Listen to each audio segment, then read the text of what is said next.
Femmes, des buralistes les protègent. Salut, c'est Laurent, j'espère que vous allez bien. J'avais promis aux copines buralistes que je parlerais des femmes. Aujourd'hui, on va faire mieux que ça. On va les protéger. Je fais le rêve que le réseau des buralistes devienne le réseau de référence de protection des femmes en France. Et les gars, restez là aussi si ça vous concerne.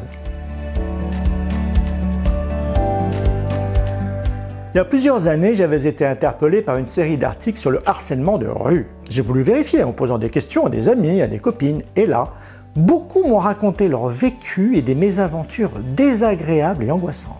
Oui, c'est vrai, la rue, l'extérieur, est loin d'être toujours un endroit de sécurité et d'insouciance pour les femmes victimes de harcèlement de rue. Le sentiment d'insécurité est pour beaucoup de femmes réel.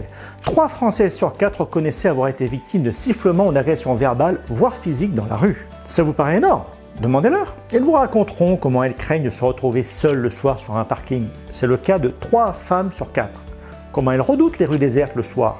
Encore 3 femmes sur 4. Comment elles changent de trottoir en fonction de certaines situations, comme la moitié des femmes. Comment elles se sentent en insécurité dans les transports en commun, surtout la nuit. 1 femme sur 2. En Île-de-France, 1 Française sur 2 avoue même avoir déjà eu affaire à un frotteur. Et parce que ces agresseurs sont décidément très courageux, ils s'en prennent bien sûr plus souvent aux jeunes femmes âgées de 18 à 24 ans. Parce que ce sont des proies vulnérables qui ne savent pas comment gérer ce genre de situation, qui n'ont pas encore souvent assez d'assurance pour réagir. Pour lutter contre ce sentiment d'insécurité dans l'espace public, le gouvernement a instauré en 2018 le délit d'outrage sexiste pour sanctionner le harcèlement de rue. Cependant, un article du journal Libération sur les résultats concrets de cette loi nous fait comprendre que les suites contraventionnelles et judiciaires sont ridicules. Pour moi, cette loi de 2018 n'est concrètement que de la com, même si elle a le mérite de poser l'immoralité du harcèlement de rue. C'est déjà ça. Marlène Schiappa, secrétaire d'État à l'égalité homme-femme de 2017 à 2020, a aussi mis en place le plan Angela avec des arrêts de bus à la demande le soir, des formations pour les chauffeurs de VTC, etc. En 2021, Madame Schiappa a annoncé la création d'un baromètre du harcèlement de rue et le déploiement de brigades en civil dans les zones rouges pour des quartiers, je cite, sans relou. Et là, je me demande si on ne nous prend pas pour des imbéciles, parce que le buraliste, il a de la mémoire. En 2017, le journal Le Parisien faisait état des plaintes des femmes du quartier parisien de La Chapelle-Pajol qui se faisaient harceler tous les jours par les revendeurs de tabac à la sauvette. Et oui, on revient sur le tabac. Madame Schiappa, alors secrétaire d'État à l'égalité homme-femme, avait ensuite commis un tweet la montrant en photo se baladant à La Chapelle-Pajol en affirmant que les lois de la République s'appliquaient partout. Qu'avait-elle voulu dire ? Devant le tollé, on a évoqué ensuite un bug communicationnel. Je pense qu'elle s'en est rendue compte car je fais crédit à Madame Schiappa d'être fine et intelligente. J'affirme que 6 ans après, la situation a empiré.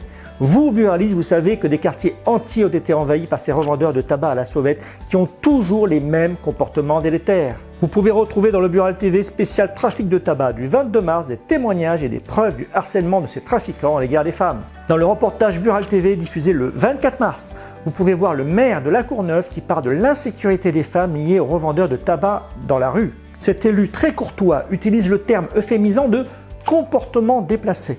Madame Schiappa, si vous voulez des quartiers sans relou où les femmes peuvent se balader tranquillement, commencez par nettoyer les rues de tous ces trafiquants de produits de contrebande et tout de suite, ça ira un peu mieux dans de très nombreuses villes de France. Très sensible aux questions de sécurité, en 2020, mon bureau de tabac est devenu certainement le premier tabac de France, Safe Place, garde ton corps. Ça voulait dire que mon commerce était référencé sur une application qui certifiait que des femmes en état d'insécurité dans la rue pouvaient venir dans mon commerce pour y trouver protection et secours. Dans le cadre de mes fonctions de président départemental de syndicat, j'en avais parlé pour que le réseau des buralistes devienne le réseau de référence de protection des femmes en France. Parce que la protection des femmes, c'est aussi de la proximité, c'est aussi de l'utilité locale. On m'avait répondu à l'époque, il y a déjà la Française des Jeux dessus. Ça n'a pas eu l'air vraiment d'interpeller. La Française des Jeux, quant à elle, avait parfaitement compris l'intérêt de Garde ton corps et établi un partenariat.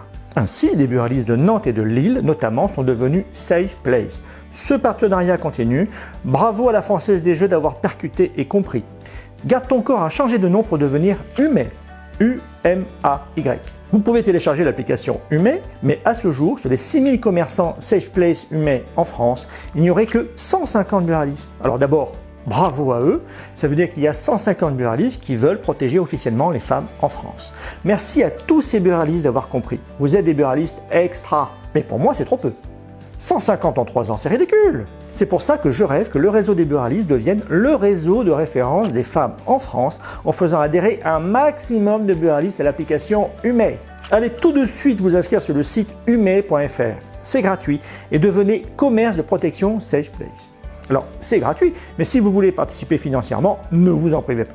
En bref, les buralistes sont partout, vous avez des caméras, même dans vos bars, parfois la réputation virile et masculine, les copains du comptoir peuvent dissuader les harceleurs. Mais attention, retenez-les, faut pas qu'ils tapent trop fort, sinon ils vont avoir des problèmes. Les buralistes font partie des commerces idéaux pour devenir espace de protection. J'aimerais que toutes les femmes de France se disent en apercevant une enseigne lumineuse de tabac qu'elles ont là un refuge, un endroit pour les accueillir en cas de pépin.